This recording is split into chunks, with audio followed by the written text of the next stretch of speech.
menyeberangi kali Natas. Akhirnya mereka mendirikan suatu pedukuhan di mana tempat-tempat tersebut memang sudah dipilih dan dijadikan sebagai tanah sima. Bukan hanya sima, akan tetapi dijadikan swatantra. Jadi tanah itu dibebaskan dari pajak. Di setiap tempat yang memang dihuni oleh dari keluarga-keluarga atau dari penduduk yang berpindah dari kerajaan Majapahit, di tempat tersebut pasti akan didirikan suatu tempat untuk pemujaan. Jadi di setiap tersebut pasti akan didirikan satu tempat pemujaan. Dan di wilayah Menganti ini yang paling banyak tempat pemujaan yang ada di sini adalah pemujaan Kasyaiwan. Jadi katanya di sini cuma hanya ada satu. Tinggalannya desanya sampai sini kita wonten namanya Songgat. Songgat itu dari kata kasogatan, sugata, kasogatan, songgat. Kasogatan itu penganut agama Buddha. Kasyaiwan itu penganut agama Hindu. Singin mboten enten Hindu, Buddha mboten enten. Namanya Kasyaiwan dan Kasogatan. Adapun tempat-tempat wilayah mriki yang memang wonten tempat pemujaan besar. Di sini ada 3. Setra yang paling utama di sini adalah Setra Bahuwarna atau Setra Mengaring. Mulane desa ini sampai saat ini tetap diberi nama Desa Setro. Karena itu setra besar. Setra yang kedua yang paling besar juga adalah Setra Pikit Nyudeta. Pikit Nyudeta ini berdirinya bersamaan dengan Setra Nyudeta. Ada Pikit Nyudeta, ada Nyudeta. Dan juga selain di Pikit Nyudeta, di dekat sini ada setra yang sekarang diberi nama Bulut. Setra Pikit Nyudeta berada di desa Pikit. Sini namanya desa Pikit kemarin. Saat ini kita nama Sikit. Desa Nyudeta sendiri ada di saat ini jenengan nek ziarah pasti nanti nang Ampel Denta. Ampel sebenarnya bukan nama Ampel, Ampil KI. Karena itu tanah perdikan Sima Swatantra. Untuk siapa? Awal mulanya adalah untuk romonya Mbak Sunan Ampel. Jadi yang pertama datang di situ adalah Pak Ibrahim Al-Rozi atau Ibrahim Zainul Kubro atau Ibrahim As-Samarkandi. Nah, ketika di sini Setra juga berdiri, di Nyudeta juga berdiri. Di Ampel Dento, ketika Mbah Rahmat itu datang di tahun 1419 Masehi. Tahun 1420 Masehi ditutup setra yang ada di Denta.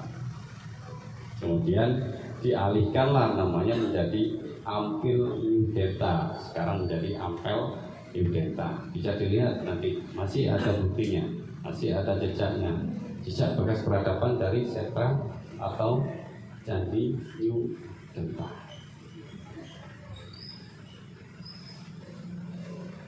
Tahun 1487 Masehi, ketika Giri Kedaton didirikan dengan penobatan Raden Bagus sebagai seorang raja, sebagai seorang prabu. Tahun 1490 Masehi diadakan jajah desa untuk dakwah Islamnya, atau kita menyebutnya dengan nama ekspedisi Giri Kedaton. Yang pertama, ekspedisi ini tujuan utama adalah untuk menyebarkan agama Islam, dan yang kedua adalah untuk menutup tempat pemujaan. pemujaan atau setra pemujaan. Yang menjadi inti di daerah sini adalah 3 setra: setra Baluwana, setra Pidik New Delta, dan juga setra Bunut. Menawi panjenengan pasti para rekan-rekan komunitas hafal dengan Desa Warnana, naskah Desa Warnana atau Negara Kertagama. Pidik New Delta itu pernah disinggahi oleh Prabu Hayam Wuruk. Jadi setra ini dulu itu pernah disinggahi Raja Majapahit ketika dalam melakukan perjalanan mengunjungi tempat-tempat yang ada di Jawa. Besar setra itu.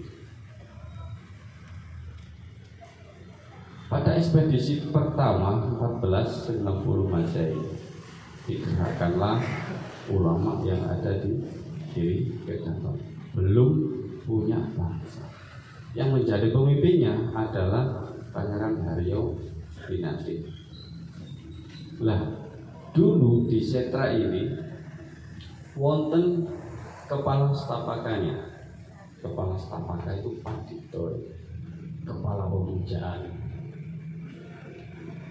Lah, kepala pemujaan ini punya pandego, punya dekengan atau punya bodyguard. Bodyguardnya ini bukan main-main. Julukannya itu Ki Maranggas. Maranggas. Ki Maranggas itu pendekare pokoknya. Is pendekare dendengnya wong daerah mriki. Dan kegiatan setiap harinya di sini itu pasti ada tayub. Soalnya sering ada tayub. Ki Maranggas ini punya adik putri. Adik putri ini Inamu Wideno Sari. Maranggas dan Denok Sari ini sebenarnya bukan orang biasa. Mereka ini adalah keluarga dari Raja Majapahit, Ki Maranggas dan juga Denok Sari. Ini adalah putra dari seorang Rakyat Mahamantri Katrini di Majapahit yang bernama Lembu Sujana. Kakak dari Ki Maranggas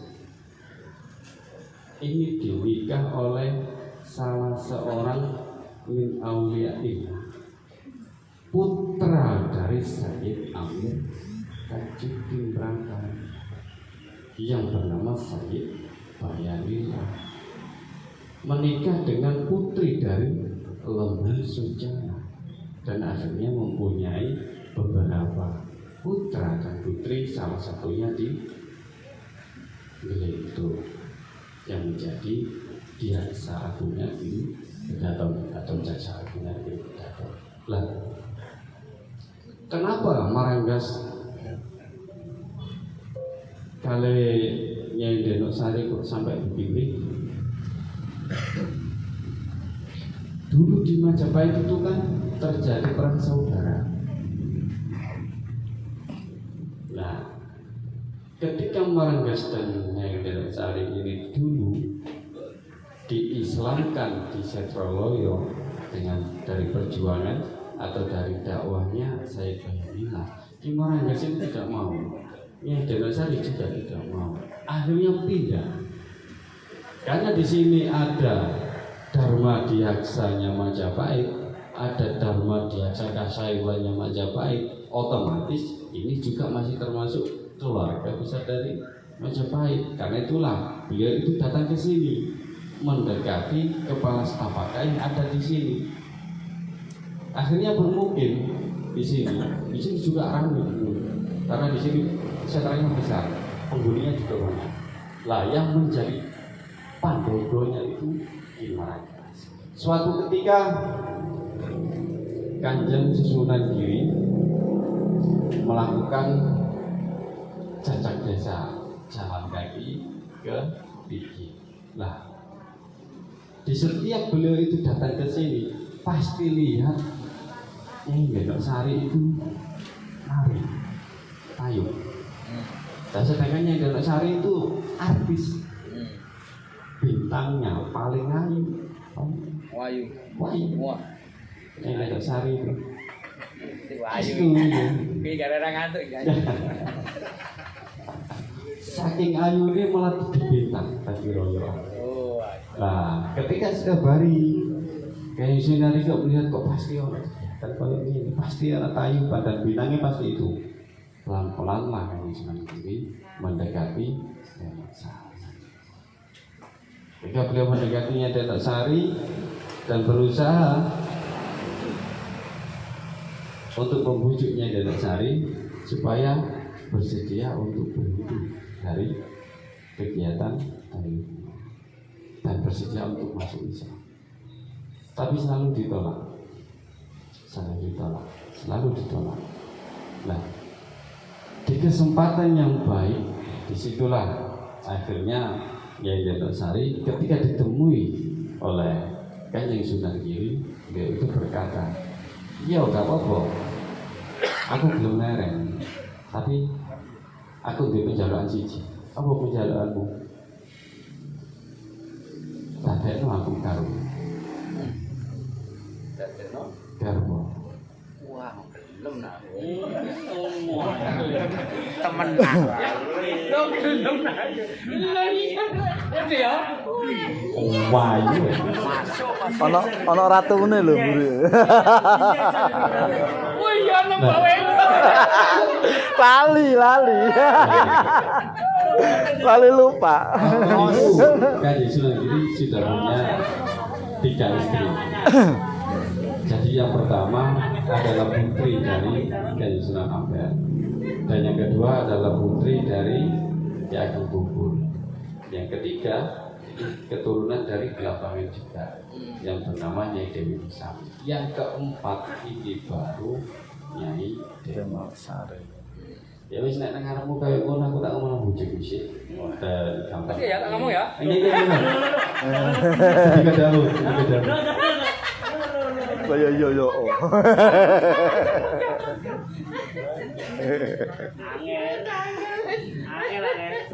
Lah, Wayu. karena niatnya untuk syiar.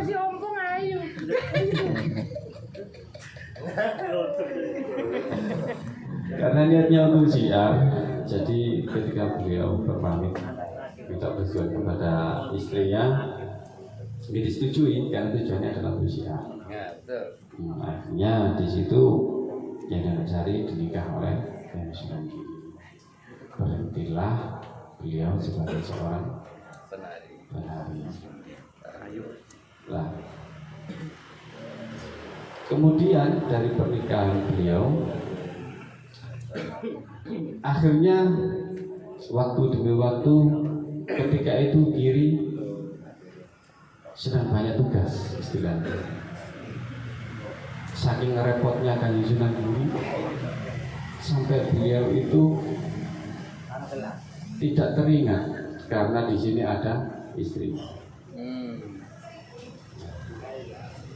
Sampai di suatu ketika karena saya sibuknya di Giri Kedaton, dan juga waktu itu kan ada beberapa penyerangan juga ketika itu dari Majapahit dan 6 senopati dari Majapahit hingga akhirnya takluk dan menjadi senopatinya Giri Kedaton.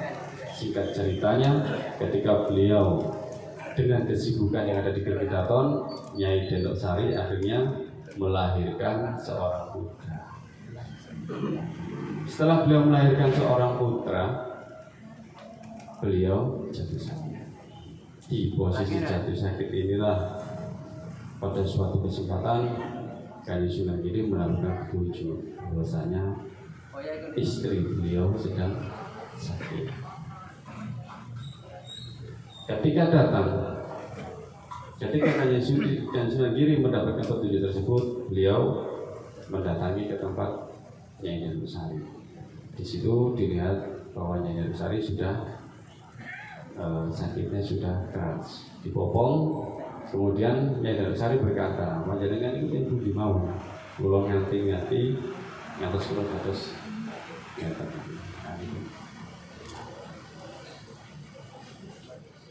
Panjenengan gak ada putra setunggal. Putra panjenengan ini timban kali Mbok Paina. Nek ngarani Mbok Paina. Mbok Paina ini orang dari Banjarmasin. Itu Mbok Mbak dulu. Mbok Mbak.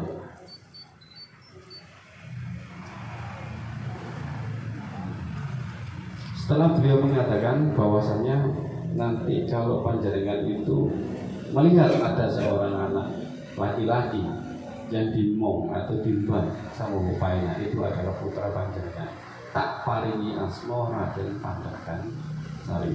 Makanya wonten ing desa Telapak karena niku daerah sekitar makam dari beliau, nama desanya sekarang menjadi nama Rendekan Sari karena itu adalah singkatan dari Raden Pandhakan Sari.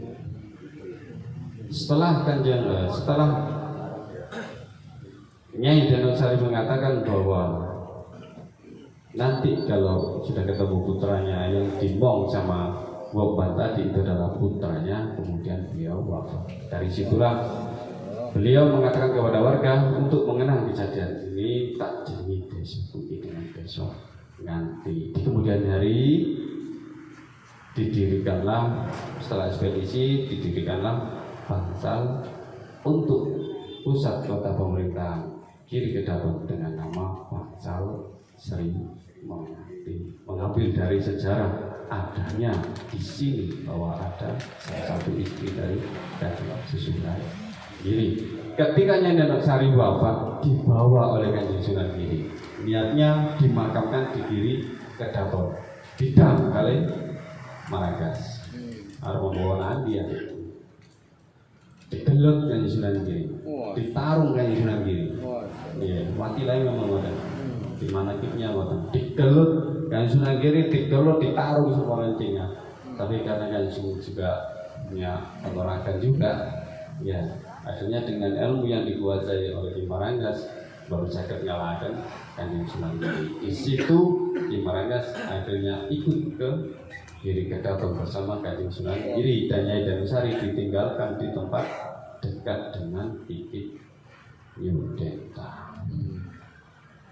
Setelah ditaruh di Giri Kedaton, beliau madiksa masuk ke dalam agama Islam. Nama beliau dirubah menjadi Bahabuddin.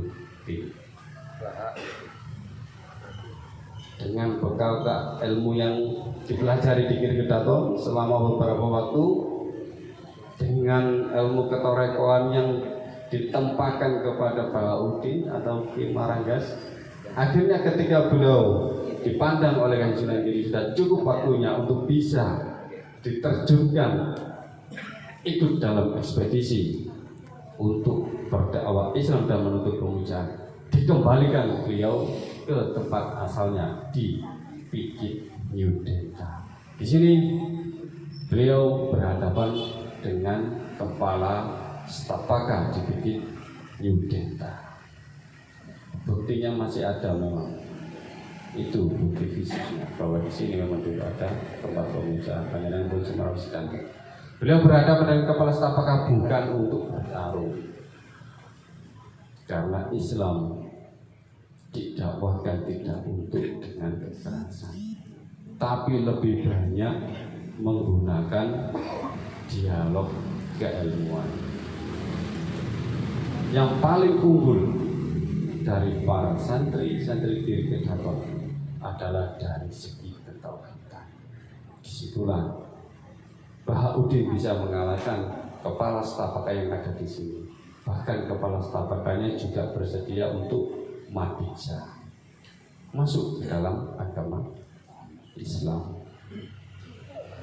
Nama Pikit Yudenta, akhirnya penduduk di mriki ini karena kepalanya itu sudah masuk Islam, awak bodoh nggih kapok membuat Islam sedangkan Ketika itulah Pikik Yudheta itu ditutup.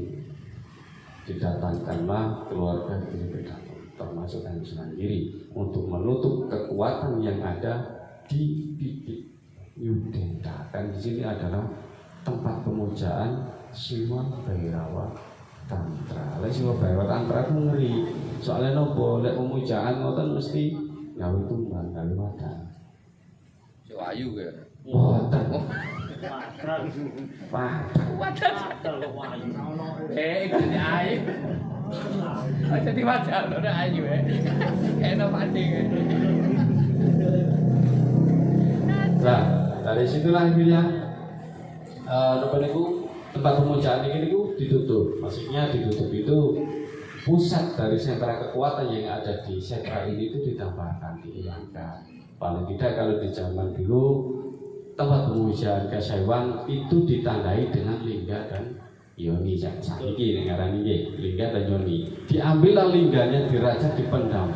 Setelah dipendam kekuatan itu sudah tambar, jadi sudah tidak bisa digunakan untuk pemujaan lagi. Nah, setelah tempat ini itu sudah tidak digunakan pemujaan, kemudian tempat ini dijadikan posko untuk ekspedisi Giri Pedato. Mulane kena napa kok mriki ya nama Petilasan Raden Patah. Karena Raden Patah, Raden Hasan, Raden Husain semuanya itu ikut dalam ekspedisi, dan di sini itu dulu poskonya sebelum Bangsal Srimangathi itu berdiri. Jadi ngerembuk kayak ngeten iki, ayo mrene nanti. Kono. Ini rembukan itu mriki. Nah, ngopine ning ndi, Pak? mriki. Ten mriki. Nang Gipo ke tepi. Tepi. Wis sampen. Griyane anu, KRW. Kopine Pak RW. Nah, setelah diberi itu dijadikan untuk posko, jadikan untuk musyawarah bagaimana langkah selanjutnya dalam melakukan ekspedisi dakwah Islamiyah. Ketika pada tahun 1400, tak singkat-singkat mau ya. Ketika pada tahun 1499 Masehi, tempat ini dirombak oleh Raden Patah. Karena ketika itu Raden Patah dinobatkan sebagai Sultan Kerajaan Islam pertama di Demak, sultannya maksudnya, jadi berada di Jawa Tengah. Kalau raja Islam pertama, raja ini itu Kanjeng Sunan. Nah, ketika Kanjeng Sultan Demak ini sudah dirobatkan sebagai sultan, posko pertama yang menjadi tempat ekspedisi ini dijadikan memori, harus dirombak, dan yang menjadi arsiteknya itu Mbah Jibek. Semarang Mbah Jibek. Itu anu. Semarang Mbah Jibek. Sunan Kalijaga. Arsiteknya yang membuat di sini itu Mbah Jibek. Iya. Nah, jadi ini dirombak semua. Ada Batu Raksa, tetapi sudah mencirigaskan keislaman. Sudah tidak mencirigaskan kan untuk era-era kekasih. Karena itulah di sini bisa dijadikan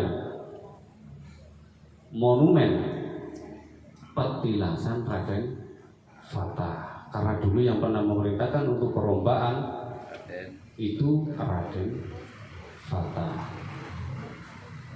Kembali ke Raden atau ke Ki Maranggas atau Raden Bahudir.